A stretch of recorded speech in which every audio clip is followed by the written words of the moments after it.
Hello everyone, welcome to class 9th.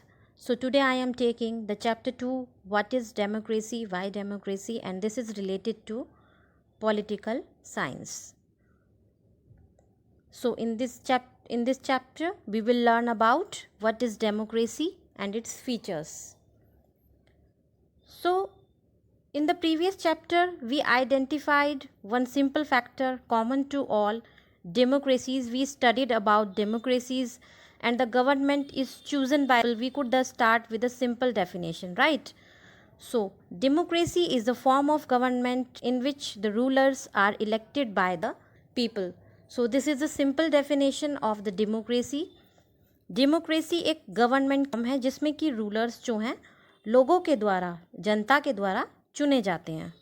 So this is very useful starting point and this definitions allows us to separate democracy from forms of government that are clearly not democratic. Like the army rulers of Myanmar are not elected by the people.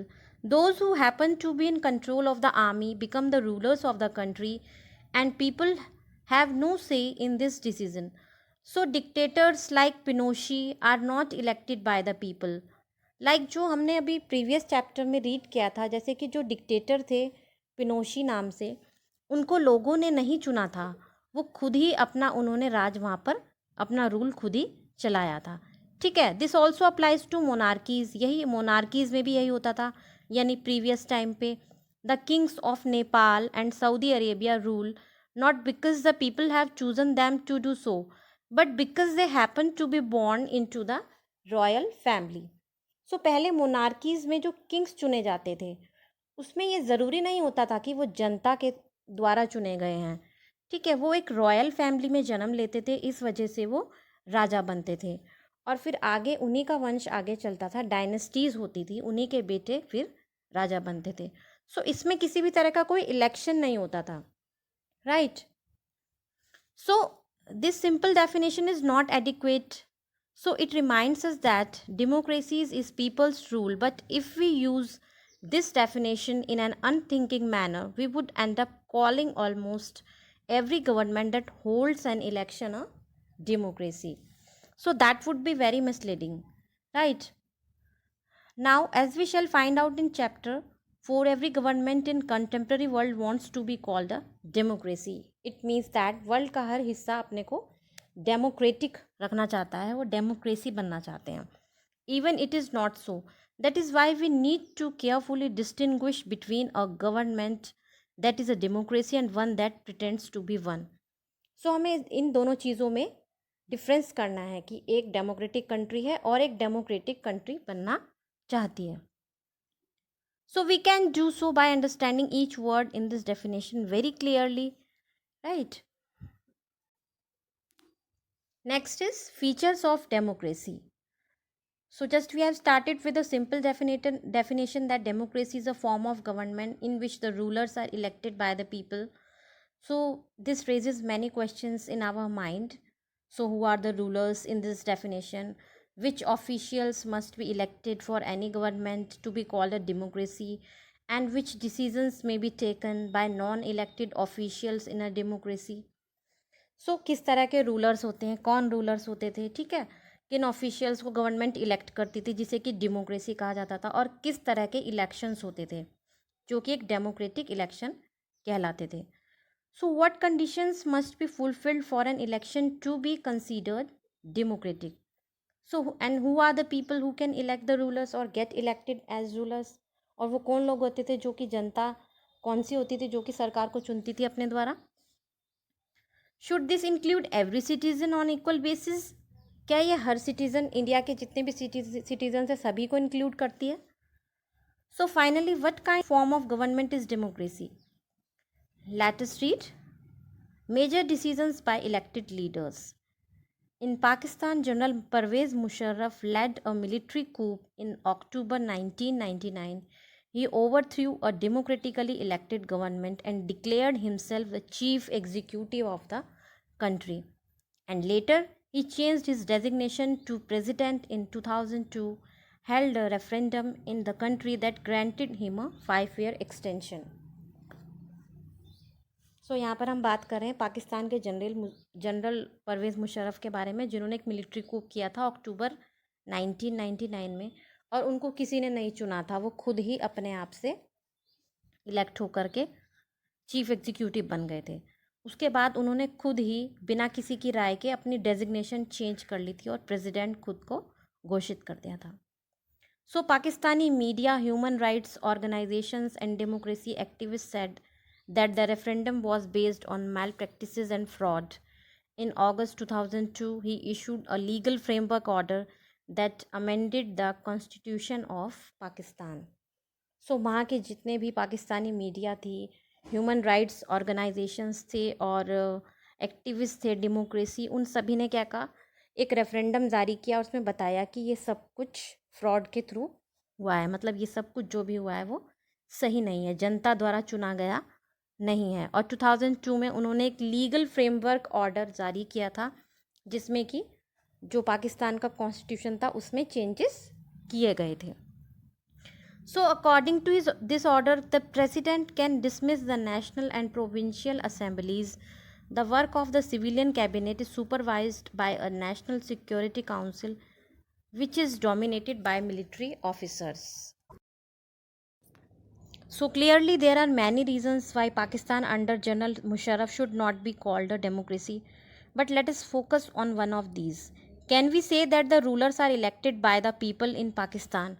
क्या हम ये कह सकते हैं कि उनको लोगों के द्वारा चुना गया था? Not quite. People may have elected their representatives to the national and provincial assemblies, but those elected representatives are not really the rulers. They cannot take the final decisions. The power to take final decisions rests with army officials and with General Musharraf, and none of them are elected by the people. यानी कि उन्होंने खुद ही चुना था अपने आप को उसके लिए, उस कंट्री के लिए, राइट। लोगों का वोट नहीं था, लोगों से कोई भी ओपिनियंस नहीं लिए गए थे। So this happens in many dictatorships and monarchies. इस तरह की कंडीशंस कहाँ पर होती है? मोनार्कीज़ और जहाँ पर कि खुद की डिक्टेटरशिप होती है, ठीक है। They formally have an elected parliament and government, but the real power is with those who are not elected. वे फॉर्मली उन्होंने एक पार्लियामेंट इलेक्ट किया था, लेकिन उनके पास रियल पावर नहीं होती थी। In the previous chapter we read about the role of the USSR. Previous chapter में हमने रीड भी किया था यूएसएसआर के रोल के बारे में, जो कि कम्युनिस्ट पार्टी पोलैंड के अंदर थी, and that of the US in contemporary Iraq. Here the real power was with some external powers and not with locally elected representatives. This cannot be called people's rule. This gives us the first feature in a democracy. The final decision making power must rest with those elected by the people. It means that जो democracy के final decisions जो कि power देते हैं उस चीज़ को, वो लोगों के द्वारा इलेक्ट किए जाते हैं, right. So next topic is free and fair electoral competition. So in this, there's example is given of the country China. In China, elections are regularly held after every 5 years for electing the country's parliament, called Quango Renmin Daibo. It's National People's Congress. It is a Chinese name. China में जो elections होते हैं regularly, हर 5 साल के अंदर वहाँ पर elections होते हैं, ठीक है। और वहाँ पे नेशनल पीपल्स कांग्रेस है, जिसका नेम भी गिवन है आपको। The National People's Congress has the power to appoint the president of the country. National People जो कांग्रेस है उसके पास पावर है उस देश के प्रेजिडेंट को चुनने की। It has nearly 3000 members elected from all over the China. इसमें लगभग पूरे देश से 3000 मेंबर्स को सिलेक्ट किया जाता है। Some members are elected by the army. Army से भी कुछ लोग भेजे जाते हैं। Before contesting elections, a candidate needs the approval of the Chinese Communist Party. Elections में contest लेने के लिए उनको पहले एक सोसाइटी है चाइनीज़ कम्युनिस्ट पार्टी, उसका अप्रूवल लेना होता है। Only those who are members of the Chinese Communist Party or 8 smaller parties allied to it were allowed to contest elections held in 2002 and 3. 2002 और 3 के अंदर क्या हुआ था? सिर्फ उन्हीं मेंबर्स को लिया जाता था जो कि चाइनीज़ कम्युनिस्ट पार्टी से थे, right. The government is always formed by the communist party. हमेशा जो गवर्नमेंट बनती थी वो कम्युनिस्ट पार्टी के थ्रू ही बनी जाती थी। Since its independence in 1930, Mexico holds elections after every 6 years to elects its president. उनकी इंडिपेंडेंस तक 1930 में जो मैक्सिको था वहाँ पे जो इलेक्शंस एवरी 6 years के बाद होते थे और अपना प्रेसिडेंट चुनते थे। The country has never been under a military और डिक्टेटर रूल। उस कंट्री में कभी भी मिलिट्री रूल या डिक्टेटर रूल नहीं हुआ, लेकिन वहाँ पर हमेशा पीआरआई ही जीतती रही। पीआरआई है Institutional Revolutionary Party. Opposition parties did contest elections but never manage to win. Opposition parties ने भी पार्टिसिपेट किया बट वो कभी भी जीत नहीं पाए। The PRI was known to use many dirty tricks to win elections. Elections जीतने के लिए वहाँ पर कुछ डर्टी ट्रिक्स भी यूज़ किए जाते थे। All those who were employed in government offices had to attend its party meetings. Teachers of government schools used to force parents to vote for the PRI. Media largely ignored the activities of opposition political parties except to criticize them. सो वहाँ पर कुछ इस तरह की tricks use की जाती थी। जो लोग गवर्नमेंट ऑफिस में थे वो पार्टी मीटिंग्स अटेंड करते थे, और जो गवर्नमेंट स्कूल के टीचर्स थे वो लोग पेरेंट्स को कहते थे, फोर्स करते थे कि इसी पार्टी को ही वोट दिया जाए। Sometimes the polling booths were shifted from one place to another in the last minute. कभी कभी ऐसा भी होता था पोलिंग बूथ्स जिन पर कि हम वोट देते हैं उन्हें भी शिफ्ट कर दिया जाता था इन द लास्ट मिनट, उनकी पोजीशन को चेंज कर दिया जाता था, which made it difficult to people to cast their votes, जिससे कि लोगों को अपना वोट देने में समस्या आती थी। The PRI spent a large some of money in the campaign for its candidates. PRI ने अपना बहुत बड़ा जो एक लार्ज सम यूज़ किया था, अपनी मनी का यूज़ किया था इस कैंपेन में।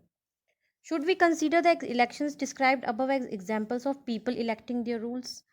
So in China, the elections do not offer the people any serious choice. They have to choose the ruling party and the candidates approved by it.